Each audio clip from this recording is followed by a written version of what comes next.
morning, good afternoon, and good evening. I'm yours truly, Kate Bramak, also known as Albani. Like I promised you that I'm going to be back, and I'm back again on our platform, Dust2Dream. Here we are. We're going to talk about something very exciting today. And I want you to just stay tuned. Stay tuned and listen, because this might help you. If it doesn't help you, it helps someone you know, your brother, your sister, your child, your nephew, your cousin, whoever that intends to be a professional footballer, that is looking to be a professional footballer. Obviously, they have to start as a grassroots footballer. They have to start somewhere, be spotted, be scouted, then they move to the next level. So there's something you have to learn from this platform. And trust me, you're not going to leave this platform same, because every day we'll be deliberating on key issues that will help footballers, that will help kids who really aspire to be professional footballers. Obviously, we have to be sincere with you.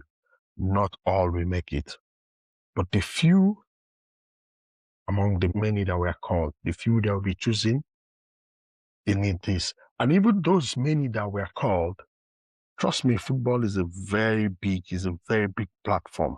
It's somewhere where you can go in, even if you don't play. You can do something. You can find yourself as a backroom staff, and you also earn a living. So sit back, relax, don't go anywhere.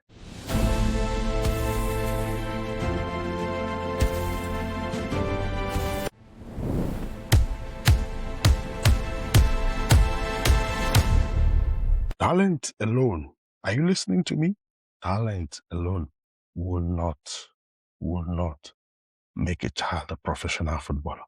It will also not save the child in this game of football. I've seen many kids disappear.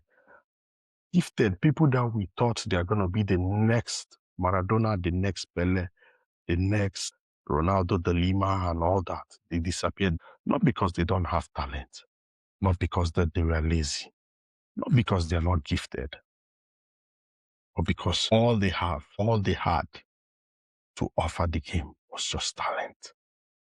No structure, no discipline, nothing else. So if you're relying only on talent, you have a long way to go. So like me, I always tell my boys that you have to be disciplined. You have to listen to instruction. You have to obey instruction. Take instruction seriously. I've seen scenarios where there's this kid. I'm not telling you, I'm not making this up. I was there. I was called. I was told. I was informed. 3 different scouts from 3 different clubs came to watch this kid. I was part of those who recommended him to a particular club. And the scout said, okay, I trust your judgment. He came and he watched this kid. What happened? He played very well. But he lost his head along the line. Conceding a goal, he started fighting the teammates, started kicking the opponents. It was a match, just a match. And we told him, before the game started, before even the scouts were visible, I told him, my friend, I'm not supposed to tell you this, but you have people watching you. But what happened? He let himself down. And all 3, not even one, all 3 came independently. They didn't even know they were all there. They just came to watch, and all 3 left a note and said, no, we don't want him. So you see, that talent alone couldn't save him there. Yeah, he was fantastic. He was phenomenal. They enjoyed his game. In fact, he only played the game of his life. But that singular attitude, which for weeks, months, days, the coaches, team, everybody has been working on, oh, my friend, you have to work on this. He let him down. So you see, it goes beyond the playing. And that is why this platform is here. We're not going to discuss only that. We're going to discuss a whole lot of things. So just stay back, listen, relax. There's more to come on this platform for you.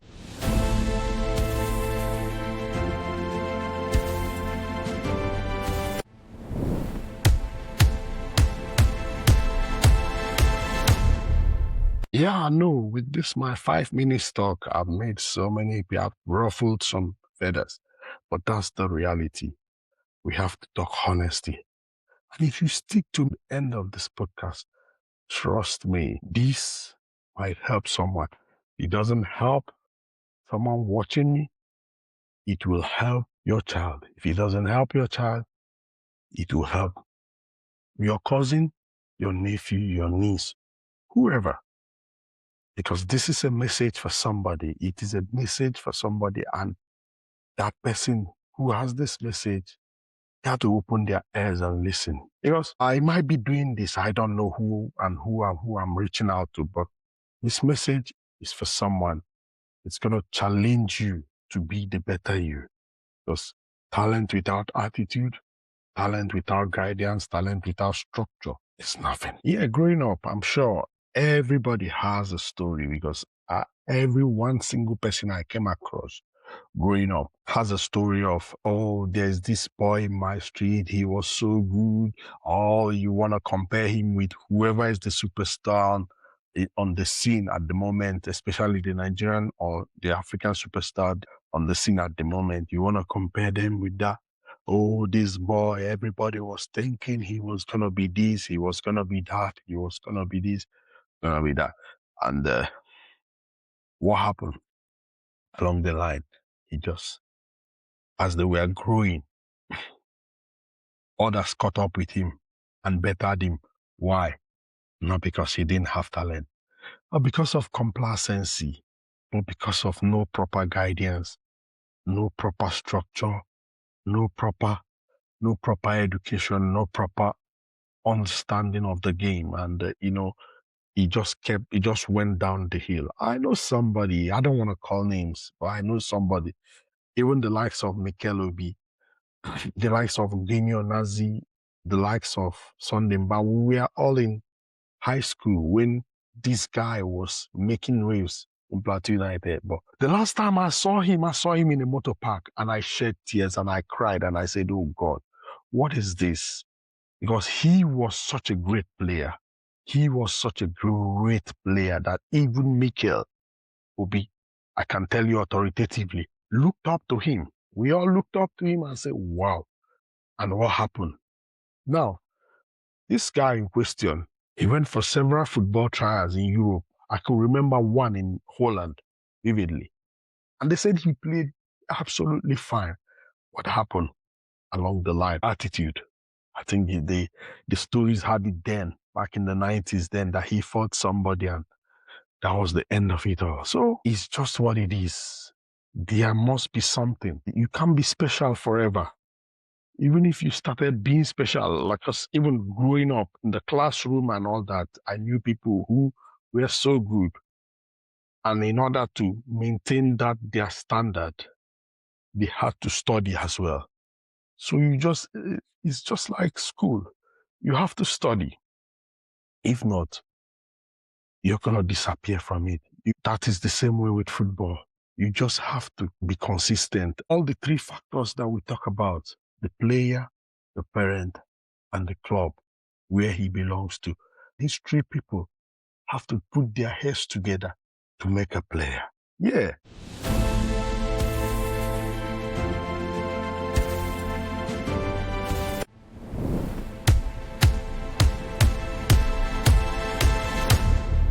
Majority of these guys you see in recent time, they all had that backing of the family. Now, let's talk about talent and the player discipline. We have to lay it side by side with the discipline. And we are going to give a classical example because I was lucky to watch Ronaldinho in his peak. I watched him from Egypt 97, Nigeria 99, Sydney 2000, World Cup 2002, even up until when he became a superstar in Barcelona. So I was very fortunate to see him and see how he played. So And Ronaldinho, we all believed that he was going to be the next Pelé. Yeah, bar Ronaldo de Lima. Ronaldo de Lima was wonderful, was sublime, but his major problem was injury. He was always injured. So he was injured most of the time. So it was quite difficult for him to achieve that. So let's talk about Ronaldinho. Ronaldinho was what a wonderful player. I watched Ronaldinho from the starting when he announced himself at Egypt in 1997 up until when he ended his last World Cup, I think. I guess that was in 2006, or if I'm not mistaken. Yeah. So we all watch Ronaldo, even in Barcelona. So we could see what he did in PSG, in Barcelona, and every other, even AC Milan. When he went to AC Milan, he still showed it. But there was something lacking in Ronaldinho. Ronaldinho was a party freak. He was always partying. He was always, and it was difficult to maintain that level, combining it with these two, match him up against the likes of C. Ronaldo and Messi. You could see that these guys, they had talent just like him, but look at their longevity. They are still in the scene. They are still performing. And they don't look like they want to go anywhere anytime soon. Challenging each other. So which do you want to be like? Ronaldinho or Messi and Ronaldo? Which do you want to be like? Because for you to be like Messi, Ronaldo, trust me, you have to. There's a lot that you have to put into it. You have to put hard work. You have to put discipline. And when I mean discipline is training, consistent training. David Beckham spent 2 hours after training practicing those free kicks. And that was how he got perfect with it. Even Henry said during his time that before he became perfect with free kicks, he had to practice as well. So you see, you have to give out something. You have to sacrifice something for success to come. And there's no shortcut to it. Anybody saying shortcut to that person is just a liar. There is no shortcut to success. And you really, really, really have to work hard as a player. You have to be disciplined, put your head down, get ready to work your sauce out.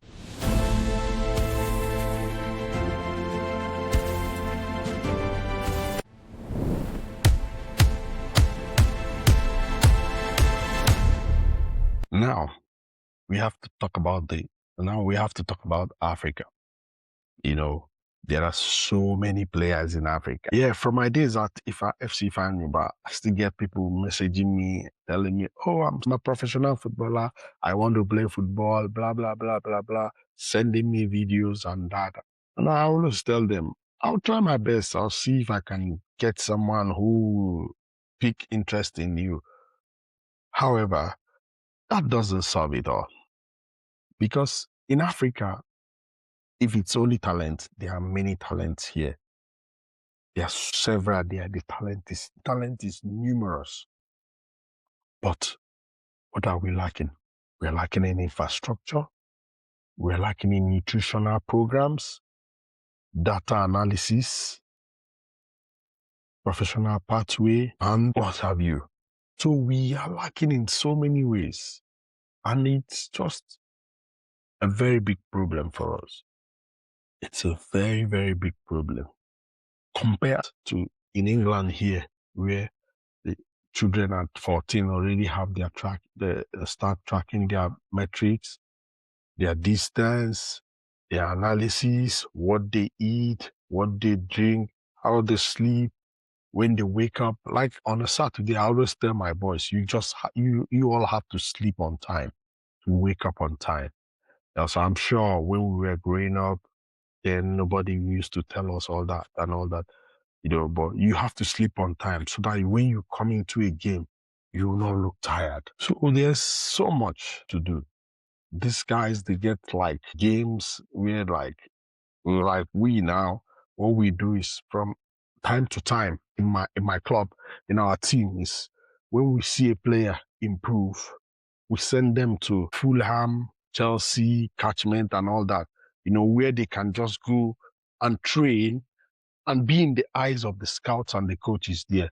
And hopefully from there, they might just get scouted and all that. So in Africa, we don't have the luxury of all that. But here in the UK, here in Europe, generally, in advanced world where football is more or less a business for them, they have all that luxury. So it's just a problem for the whoever is out there and whoever is looking out, thinking that that I have the talent. Once I get to Europe, I'm gonna do this, I'm gonna do that. No, I always get scouts, like even agents. Like I've worked with at least nothing less than 2 agents since I moved to the UK. So, and in each occasion, they always tell you, oh, getting player from Africa, it's just going to be difficult. It's not like, but the player has to be exceptionally good. You have to be better than what they have here, obviously. And if you are better than what they have here, they look at other factors.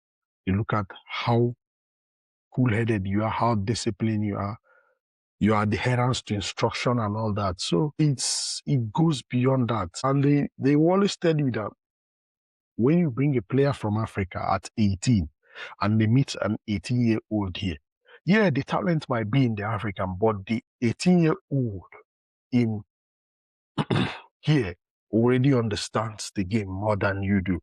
So what do? You play a little bit of catch up. And if only we get that proper guidance, if only we can get that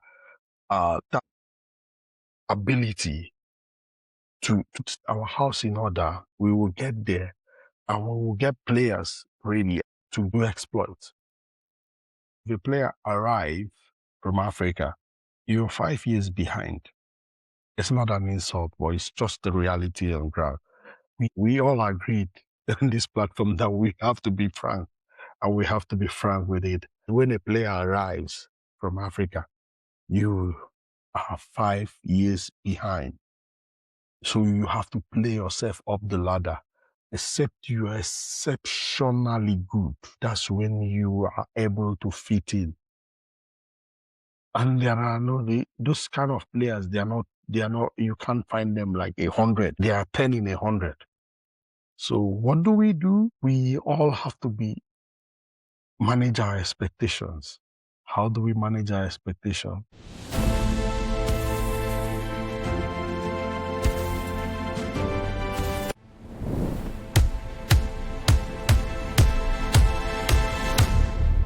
Between 14 and 17, player is so good for his age.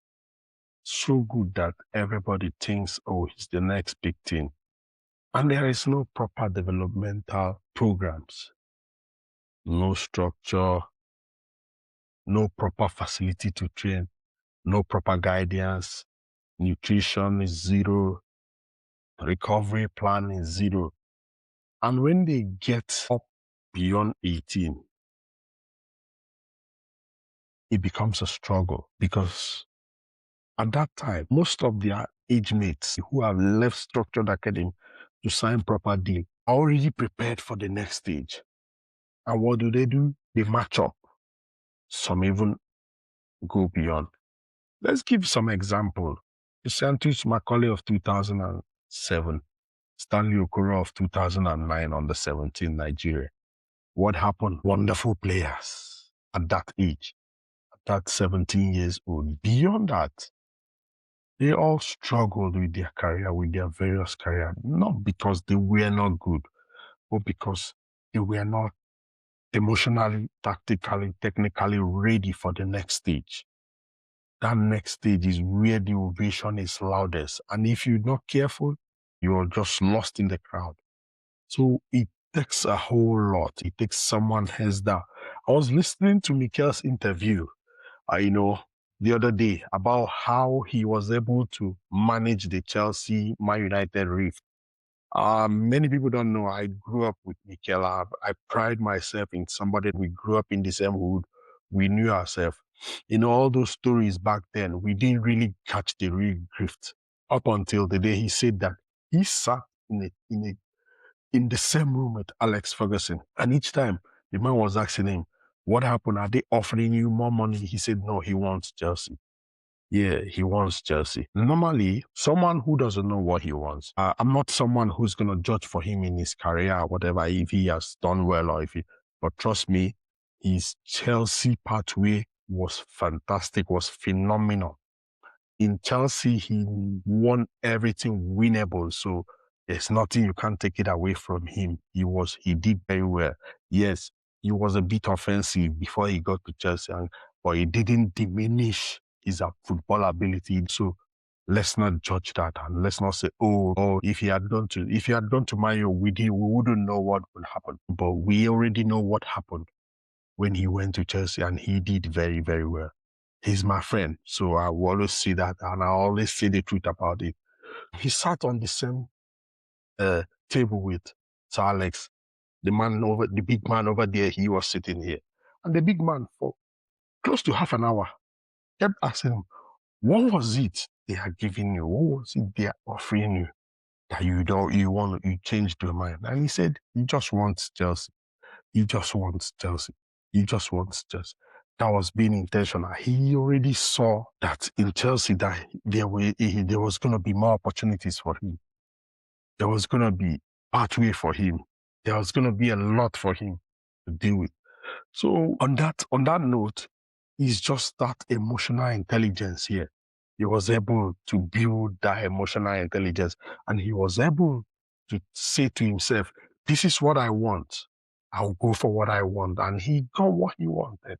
Now there are some high points I noted here, and it's to everybody on this: the player first, the parents, and the club. First of all, look at what he says here. Stop relying on what you can do naturally. Hey, listening, build whatever doesn't come naturally. These are the things you should build as a footballer. Your weak foot, very important. Like I always tell the guys, like sometimes you just have to try the weak foot, try. Okay, there's a drill I always do with the boys. I always tell them the outside foot, tapping of the ball, running with it. I say, okay, this time around, look for your weaker foot, use it to tap it, run with it. When I mean run, I want you to, if you watch Lionel Messi, he always keeps the ball in front of him. I don't want you to kick the ball and chase the ball. No, tap it. Just tap it. Make sure you hold the ball, Be comfortable with it when you're moving with the ball. You can move. Then at some point in time, I'll say, okay, use both feet. I want you, 2 touches with your natural foot, 2 touches, then move. Just kick the ball around, Get comfortable with the ball and all that. So then build your body, because the body is very important. The body is the engine. It's like your showroom. It's what you're selling out to anybody who wants to do. Build your mindset as well. Build your recovery habits. Very, very important. Sleep like a professional player before you are paid to do so. Because whatever you're building now, whatever you start now, whatever your habit you're going to inculcate, cultivate, now will follow you all through your career. Messi, I always like to make reference to Messi, even Ronaldo. Okay, let's talk about Ronaldo. Ronaldo has been someone who was always working hard. Every now and then he works hard, despite that talent. At some point in time, you could see that he no longer dribbles too much. He became direct. So you could see that there are so many things around him. He built so many things around him, and he was able to hold himself firmly. And that is why he got to the stage that he got to the zenith of it. And you can beat your chest and say, hardly there in this generation, he's arguably one of the best. And same with Messi. Messi had the talent, but people keep saying that, oh, Messi, no. I've listened to Henri, I've listened to Iniesta, I've also listened to Samuel Eto'o talk about his practice and training. Even Xavi said the first day Messi came, they were like all looking at him. The first day they promoted him from La Masia to the main Barcelona team. They were all looking at him, and boom, before you know, he dribbled everybody, and they were like, oh, So, and he didn't stop there. He still trains. He still wanted the best. And they say if you see how he trains like he's still hungry for more. So that's just it. Being a professional footballer, he just has to be here before he comes out reality. So all these things we listed, you have to do them. To the parents, very important. There are 3 questions I want you to ask. Is what are the developmental plan of the child? I get these parents who always come and say, "Oh, what is what is this, boys? What's the plan? What's that? What's this? What that? Can you play him here? Can I say, calm down? I know where is best for the son. But sometimes when I look, I say, okay, let me try him here. I'm not listening. I'm not saying I'm listening to the parent, but I know it's still part of the learning process. She's very eager to know. She wants to know what is it. Then the same guy, the dad, after every game, the dad will push him, say, go and ask coach, ask him for feedback. What you should improve in this and what you should do in this, what you should do in this and what you should do in that. He's the only guy that comes to me after every game and say, coach, how did I perform? Where do you think I can improve? Where do you think I can do this? Where do you think I can get, that developmental plan is very vital for the kid. Without that, there's no headway. It's just going in circles. Who tracks the performance? It's exactly the same the way their mother comes. She comes and, what is this? What is that? Say, yes, this is this, this is that. And I still go back and I tell the boy, come, this is how you should do it. And this is how you should do that. Every now and then you see improvements. He listens. Sometimes he's a kid. Sometimes he acts like a kid, and you see him, you see that 10-year-old in him. But even at that, you could see that there's so many improvements. There was a time he used to dribble a lot. I never say you shouldn't dribble. Play simple, keep it simple, play with the team. Because if you dribble a lot and everybody is not ready for it, and when you lose the ball, you're putting them under pressure. But when you dribble, you pass, you move, you pull, you see yourself. Like, I play him in a central role where he takes the pace of the team. He's the creative player of the team in a 9-a-side. So there are 2 of them. I play one as a defensive, him as the creative midfielder who also goes off offensive. He sits like he plays the 8 and 10. So I tell him that this position that I put you in is a position where you should enjoy yourself. It shouldn't be all about dribbling. It should also be all about distribution, giving the passes, creating for the team, So when you track his performance, you see that he's getting better. Then the most important one for my African parents, education.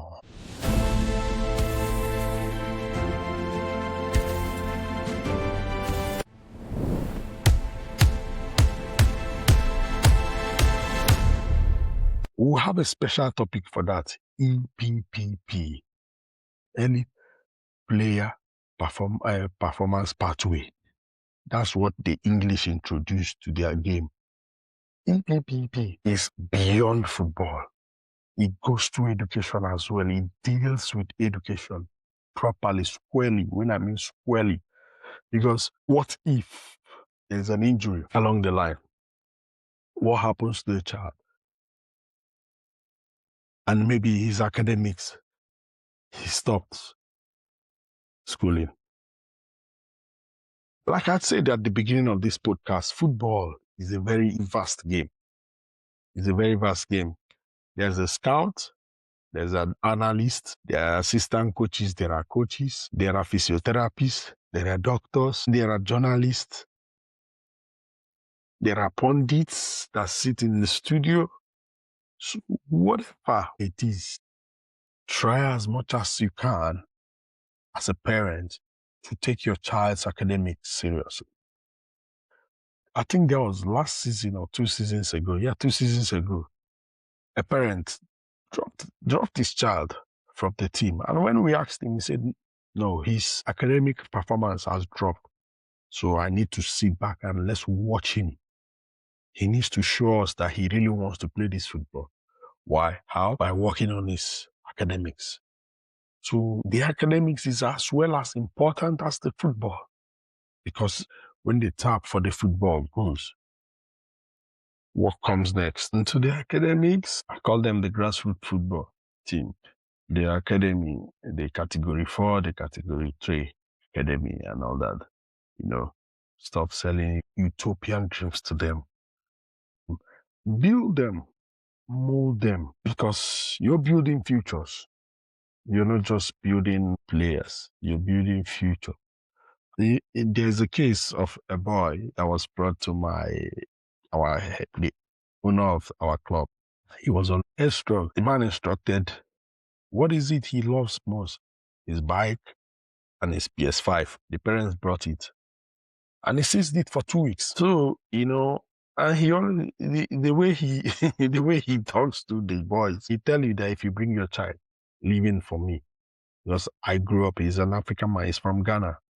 I grew up where the parents, they used the iron hand on us. Although we don't physically touch them, but the way he addresses them, you could see he instills discipline on them, and he has challenged all of us to such a way that we try to instill that discipline on those boys. We try to, you don't do this. No, go outside, go and sit down. No, you can't do that. This is a training. This is a match. No, you shouldn't be doing that. After a game, I always told them, after a game, you must win or lose. Don't gloat over the loss, and don't mock when you win. Win or lose, as you are getting excited or you're getting angry, turn to whoever is there. Sportsmanship. That's what we should do. Win or lose. Shake him, shake hands. You kick someone down, you go there as an opponent, you go check him. Tell him sorry, shake hands. Even if it's not, make an effort. We need to train you to be better men, to handle situations, to be able to negotiate your way out of situations. Unless, you just want to keep building talent on top of someone who is already has bad character and bad attitude. You can't build talent continuously on top of such a person. So what we do is we try as much as we can to create that environment where this is a discipline area. This is not where we come to play, and this is not where we sell that utopian dreams. Come play, see opportunities for you to get scouted in academy. We send you. So in a scenario where there are two players, one was wonderful growing up and the other was struggling. As time goes on, the other one developed and the other one was still saying, oh, it's me. And boom, the one that was struggling earlier developed because of consistent hard work. And he's somewhere now. The other one is priding, oh, I used to be the best. And now where are you? You're nowhere. And the other one is saying, yeah, I built myself up to this position. So on that note,